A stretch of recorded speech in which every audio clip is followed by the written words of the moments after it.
Welcome, everyone, to History Gone Wilder, part of Half History Will Travel. I am your host, the Wilder Historian, and last time, Sherman was stationed at Fort Moultrie. Now we move into the Mexican-American War years. Sherman could feel that war was about to break out, and when it did, he was chomping at the bit to see active service. While at Fort Moultrie, he wrote to his superiors that he wanted to perform more active service, but instead of sending him to Mexico, they sent him to Governor's Island in New York for recruitment duty. His direct commander then moved him to Pittsburgh, Pennsylvania, where he would facilitate the movement of new recruits from Ohio to New York. Pittsburgh was an easy duty station. His subordinates did most of the work, and he simply socialized and made sure everything ran smoothly. At one point, a group of one-armed men came to re-enlist. After talking with one of them, he found that they had failed as civilians and thought the Army offered more security. Sherman began to fear that if he left the Army, then he too would fail as a civilian and end up like the poor men who came to re-enlist after their failed stint as civilians. When Sherman received a letter from one of his West Point classmates, Edward Ord, notifying him that the 3rd Artillery was going to California, Ord urged Sherman to seek active service and come to California. Sherman didn't want to go to California. He wanted to fight in Mexico, where the bulk of the fighting was taking place. If he didn't see combat, he was less likely to rise up in rank. Sherman immediately went to Cincinnati to the recruiting office there and asked its superintendent, Alexander C.W. Fanning, to be sent into a combat unit. Colonel Fanning was irate. Sherman had made the journey without authorization, and the colonel cursed him and sent him back to Pittsburgh. When he arrived, he found orders to proceed to California via New York as part of the 3rd Artillery. He had to leave Pittsburgh in a hurry, writing a short letter to Ellen, believing that when he returned from California, that he would be too old to begin a new career and that he must stay in the military. Sherman then boarded the Lexington for a 6-month journey to California.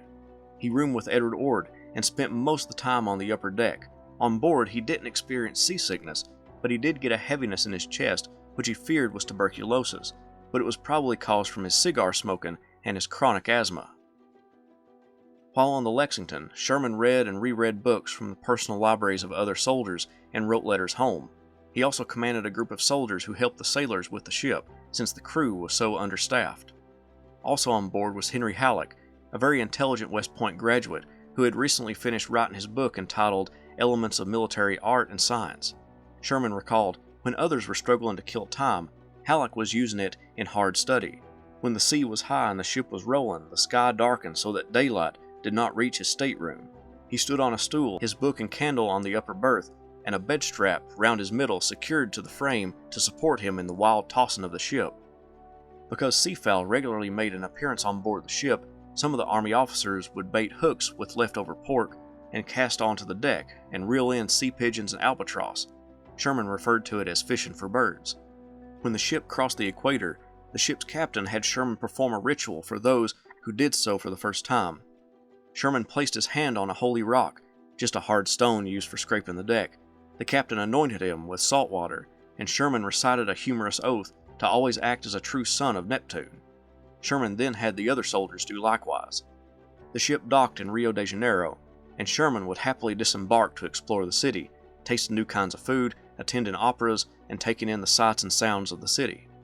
Other U.S. vessels were already there, and the soldiers got to know one another as they journeyed to the war. Sherman and Halleck traveled to a mountain overlooking the city and immediately became enamored by the aqueduct that provided water to the city. The engineering training that West Point gave them resulted in them examining the structure and commenting on its construction. Like Charleston, slavery was found everywhere in the city, but what Sherman found interesting and irritating was the status of free blacks. There were free black lawyers and theater goers, which startled Sherman, who believed that slavery was the natural status of blacks. The Lexington would withstand numerous storms that made Sherman question how a ship could withstand such a beating. Just to sail around Cape Horn took 26 days because of ice storms. Sherman stopped over in a city in Chile, but was unimpressed with the city compared to Rio. However, he found more people of Native American descent than he did blacks, which made the stay in the city less disturbing for Sherman. When some men deserted, he had to search brothels and taverns where prostitutes frequented to round up the soldiers who had shirked their duties. He was amazed and disgusted at the easy access to vice present in Chile. He wrote to Ellen that if missionaries would come to Chile and reform their way of life instead of attempting to convert accused heathens, then they would have a stronger claim upon the charity of the world. On January 26, 1847, the Lexington arrived at Monterey, California. What Sherman found was a war between two American forces. General Stephen W. Kearny was contesting authority over California from the forces of Admiral Robert E. Stockton and explorer John C. Fremont. Because Stockton and Fremont had more troops, Kearny would move to San Diego, but the situation was still precarious. The 3rd Artillery made their way to the makeshift fort at Monterey, and Sherman made his office and quarters at the Customs House because of his quartermaster status. Halleck began improving the fort. When Stockton was replaced, Kearny was able to establish that he was the authority in California, and soon orders from the commander of the United States forces, Winfield Scott, arrived placing Kearny in command of California. Sherman loved maps, and he studied maps depicting California extensively on board the Lexington. When he heard that the great explorer and pathfinder John C. Fremont was coming to Monterey, he rode out to his headquarters and spent an hour speaking with him, but left being unimpressed by the man. Kearny made a big impression on Sherman. Kearny was a model soldier and required discipline in his ranks. One day, Kearny made the statement to Sherman, "I have lent my razors to Captain Turner. When he is done with them, he will give them to you." Sherman got the hint. Sherman had kept a short beard because it was too painful to shave because of his sensitive skin, but Kearny wanted his soldiers clean-shaven, so Sherman did as Kearny wanted. Kearny was almost a paternal-like figure to Sherman, and Sherman remembered him fondly. When Kearny left to go back east, he was replaced by Richard B. Mason, and Mason would name Sherman his adjutant. On one occasion, Sherman found that some soldiers had tapped a barrel of rum illegally left on the wharf in Monterey Bay. Sherman dumped the barrels of liquor into the bay, and the bay became known as Sherman's Punch Bowl. Sherman explored the town of Monterey and became acquainted with its residents, even living with a prominent family. He declared the women generally unattractive to Ellen, but during carnival season, when it was custom to fill eggshells with perfume and break them over the heads of people you liked, Sherman returned to his house completely covered in perfume. While in California, Ellen urged him to visit the Catholic churches in the region.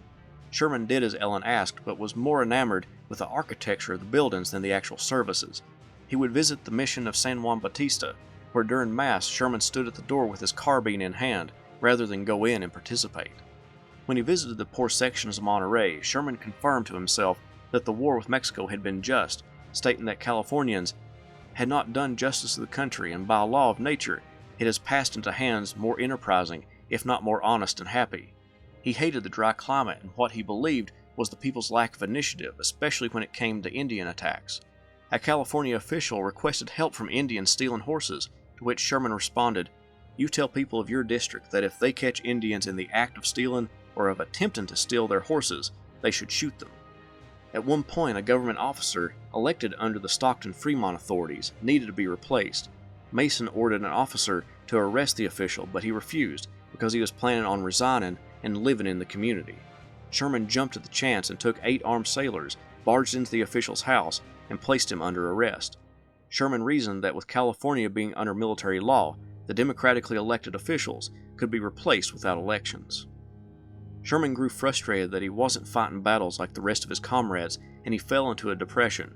He would write, "To hear of the war in Mexico and the brilliant deeds of the army, of my own regiment, and my own old associates, every one of whom has honors gained, and I, in California, banished from fame, from everything that is dear, and no more prospect of ever getting back than one of the old adobe houses that mark a California ranch."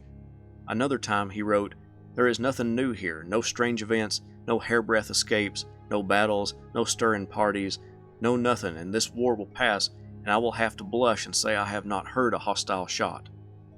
One day Mason called Sherman into his office. On the table was ore strewn about. Sherman examined the pieces and asked, "Is it gold?" The consensus was that it was indeed gold. Sherman used his expertise from his mineralogy class to verify the substance. John Sutter, who had a sawmill built on the American River, wanted preemption rights to the land based on former Indian claims he had acquired. Mason had Sherman write a letter to Sutter explaining that the United States did not recognize Indian land rights, and that until the war with Mexico was over, nothing could be done about it. Word quickly spread about the gold found at Sutter's mill, and thousands of people descended upon the region. Sherman, Mason, 4 soldiers, and Mason's black servant went on an expedition to the site of the gold fever. At some dry mines along the American River, Sherman estimated that around 400 men were extracting $50,000 in gold per day. Soldiers and sailors deserted their posts and went to try their luck in the rivers and the mines. Inflation soared as gold flooded the market, lowering the value of the dollar, and farmers abandoned their farms to mine for gold, which decreased available food. Sherman's pay, although it stayed the same, lost value as the days and weeks progressed. During this rush, the Mexican-American War ended. Sherman despaired at the treaty because he felt that it didn't go far enough. He wanted the capital of Mexico to be burned and its inhabitants taught the full strength of the United States. Regular troops would be mustered out of service upon the ending of the war, and Sherman and Mason were at a loss at how to maintain order. Sherman would send off the letter and gold sample from Mason to the U.S. government, verifying the discovery of gold, which brought more people into California.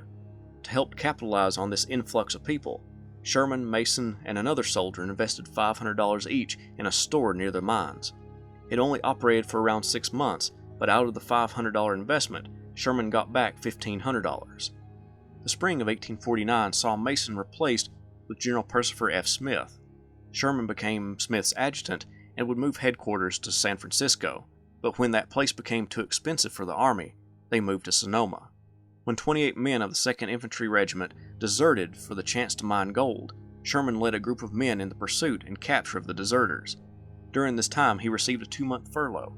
During those 8 weeks, Sherman took surveying jobs for speculators seeking to build towns as a result of the increased population.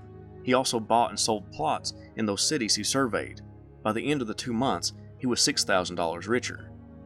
The fact that Mason received a generalship when he returned east, and Sherman didn't get a promotion after being Mason's adjutant for 2 years, irritated Sherman.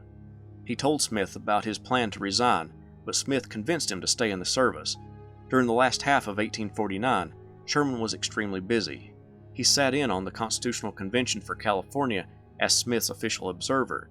His foster brother and soon-to-be brother-in-law, Hugh Ewing, came to California, and Sherman helped Ewing get set up in Sacramento. One of his best friends became a victim of an Indian attack during a surveying trip for a potential railroad. Sherman was amazed at the fortitude of immigrants making their way over the mountains and rough terrain of the American Southwest to get to California. He would remember their journeys when he led armies a little over a decade later, thinking that if those poor souls could travel that great a distance on little food, then his better-equipped army could march through the several hundred-mile journeys through Georgia and the Carolinas. On January 1, 1850, Sherman set sail on the steamship Oregon, along with California's 2 senators and his friend Edward Ord, destined for the East to deliver dispatches to Winfield Scott. He was hoping to marry Ellen and try to convince her to let him stay in the Army.